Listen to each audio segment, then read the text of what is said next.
यह नरेंद्र मोदी जी, मैं तो कहता हूँ हमें डर नहीं मुकदमा से। 3 दिन से पता लगा गांव में पुलिस जा रही है लाऊ वाले। गांव में घर में सीमान में डेरा लोटर नाम का काट लोगे भाई। गांव में आरएसएस वाले हम तो कहते हैं कि नरेंद्र मोदी के आयन इंटरनेशनल लॉयर और कोई झूठ बोलने का सबसे बड़ा पुरस्कार हो तो वह स्वघोषित ओबीसी नील सिग्नल नरेंद्र मोदी के नाम से दिया जाना चाहिए। अगर आपने गलती कर दिया हिंदू बनने के ढोंग में, वह बेईमान हिंदू बनते हैं। इन्होंने जजिया कर लगाने पर मुगलों से कहा था कि हम भारतीय नहीं हैं, हम भी आप इस तरह से बाहर किया। यह नरेंद्र मोदी जी, मैं तो कहता हूँ हमें डर नहीं मुकदमा से। 3 दिन से पता लगा गांव में पुलिस जा रही है लाऊ वाले। गांव में घर में सीमान में डेरा लोटर नाम का काट लोगे भाई। तो इस तरह का काम आरएसएस वाले हम तो कहते हैं कि नरेंद्र मोदी के आयन इंटरनेशनल लॉयर और कोई झूठ बोलने का सबसे बड़ा पुरस्कार हो तो वह स्वघोषित ओबीसी नील सिग्नल नरेंद्र मोदी के नाम से दिया जाना चाहिए। और एक निवेदन आपसे मैं करना चाहूंगा कि जो हमारे मान सम्मान अधिकार और मंडल का विरोधी है उसको न मान देंगे, न सम्मान देंगे, न दान देंगे, न उसके पक्ष में हम मतदान करने का काम करेंगे। और एक निवेदन रहेगा जो आज हमारे समाज में जो ब्रह्मभोज का एक पाखंड और ढोंग अंधविश्वास घुसा हुआ है, यादव समाज को उसकी अगुवाई करना है और मौर्य समाज का अनुकरण करना है कि हम ब्रह्मभोज न करा करके हम श्रद्धांजलि सभा का कार्यक्रम करने का काम करेंगे।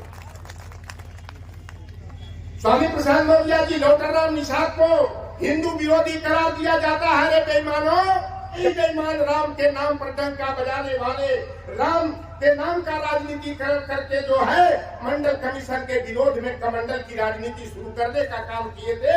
और यही बेईमान देश का प्रधानमंत्री जो बड़े ये शिखंडी है, महाभारत में विश्व पितामह को मारने के लिए जिस तरह शिखंडी को आगे किया गया था, यादव समाज को गुमराह करने के लिए, हमारे पिछड़ों के अंदर यादव के प्रति गलत संदेश प्रचारित करने के लिए शिखंडी के रूप में मोहन यादव को आगे करने का काम किया है।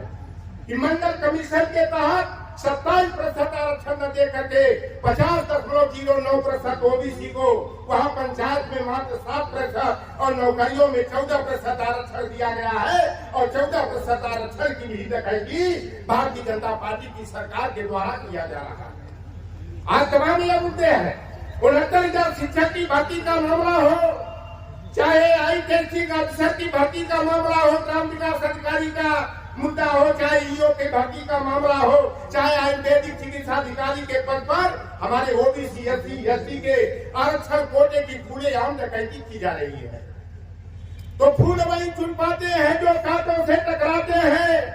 अधिकार न मांगे मिलता है, अधिकार तो छीने जाते हैं। इसलिए आए मेरे गैर यादव समाज के लोगों, यादव तुम्हारा बड़ा भाई है। हमें तो यादव महासभा का प्रवक्ता बता दिया जाता है, यादवों का दलाल बता दिया जाता है। लेकिन मैं जानना चाहता हूं कि अखिलेश यादव की सरकार ने 18 लाख इंटर पास बेटे और बेटियों को लैपटॉप वितरण करने का काम किया हो, चाहे 38 लाख 39 लाख बेरोजगारों को बेरोजगारी भत्ता और 56 लाख माताओं और बहनों को समाजवादी पेंशन देने का काम किया, तो क्या केवल यादव समाज और मुसलमानों को मिला था? क्या ये अखिलेश यादव की योजना का लाभ मिला? जिस कृष्ण के घर में, नंद जी के घर में हजारों गायें पलती थी, कृष्ण जी को जो है माखन चोर बेईमानों ने बता दिया।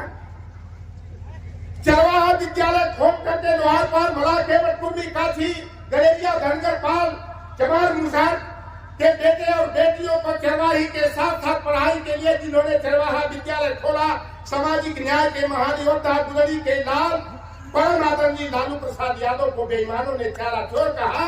1990 में जब जनता दल की सरकार बनी,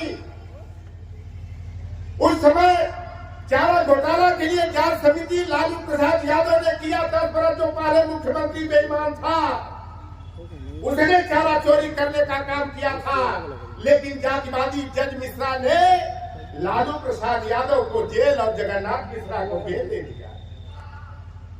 तो अखिलेश यादव जी को बेईमानों ने टोटी चोर बता दिया। ये समझने की जरूरत है। हम लोगों ने जातिवाद के दंश को देखा है, इसलिए मैं कहता हूं मैं लिखा पढ़ा कम हूं, पढ़ा लिखा ज्यादा हूं। हम लोग प्रैक्टिकली हैं। करिएवा रंग देख करके शेरपुर वाले कहते थे, उजिया भरौली वाले कहते थे कहाँ जेबे रे कौने के घरे जेबे रे कहाँ ले आवत हो जान जानन देखिए सोनवानी में, जवाऊ में, निर्माण में, करैल वाले क्षेत्र में और दूर तो चले जाइए हमारे चालीपुर गांव में कोई गई का भी बेटा कुर्सी पर बैठ नहीं पाता था, चौकी और खटिया पर नहीं बैठ पाता था। इसीलिए सादा नंदन चल बलिया की जातिवादी सामंती धरती पर खटिया पलटो और खटिया डालो आंदोलन चलाया था।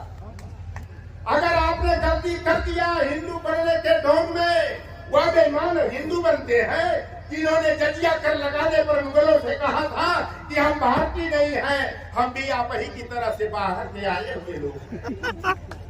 जिन बेईमानों ने 2011 के कांग्रेस सेंटर में कहा था कि हम हिंदू धर्म वाले नहीं हैं, मिश्रा जी, दुबे जी, पांडे जी, तिवारी जी, पाठक जी, ओझा जी, पाठक जी, विरोध बुरा मत मानिएगा, ब्राह्मण समाज के लोगों ने कहा था हम हिंदू नहीं है, मेरा धर्म हिंदू नहीं है। तो हम हिंदू की बात करते हैं या हिंदू धर्म में जो व्याप्त ऊंच नीच की भावना है, बड़ व्यवस्था की भावना है, ये बरनादम तेली तुम्हारा स्वपत किरात कोल कलवारा आबिर यवन किरात खलू स्वजाति रूप जो आयनों के खूब गाली किया गया। और जिसने राम की नैया को बिंदमला केवट का पूर्वाज निशान राज युवराज ने जो है पार लगाने का काम किया। बेमनवा आते हैं बिन डोली में, मला डोली में कहते राम का नैया तो है पूर्वज पार किए, तो हमें लोग राम का मित्र हुआ, हम राम का भक्त है, और गाली दे दिया। तमाम कायर कपटी कुमत पुजाती लोक वेद बाहेर सब भाती। अब बताओ मार निशाद ताली बजाते हैं, बेईमानों को शर्म नहीं आती। इसलिए असली और नकली को पहचानने की जरूरत है। दोनों पाखंड का विरोधी होने के नाते अगर जेल में डालने का बेईमान काम करेंगे, मुकदमा कायम कराएंगे, तो हम लोग अपनी जुबान पर ताला न लगा करके उसका विरोध और प्रतिकार करने का काम करेंगे। मेरे कहने में जो त्रुटि हुई हो उसे क्षमा करेंगे। और विशेषकर अपने बड़े भाई यादव समाज के लोगों से मैं निवेदन करना चाहता हूँ, हरियाणा के नेवाड़ी क्षेत्र के कुछ घुसपैठिया आ गए हैं, एक हमारे गांव के बगल का भी हमारा दयाद आ गया है। यादव महासभा के नाम पर हिंदुत्व की लड़ाई लड़ रहा है बेईमान। हमारे बाप दादा को सम्मान से बैठने नहीं दिया जाता था, पढ़ने नहीं दिया जाता था। उन्हीं मंडल विरोधियों के खेमे में अगर कोई यादव का बेटा भी है तो आपके द्वार पर जाए तो उसे खटिया चौकी नहीं मिलनी चाहिए, उसे चाय तो दूर उसे निगरा पानी भी नहीं मिलना चाहिए। ऐसे लोगों का सामाजिक बहिष्कार होना चाहिए। इन्हीं बातों के साथ जय भीम।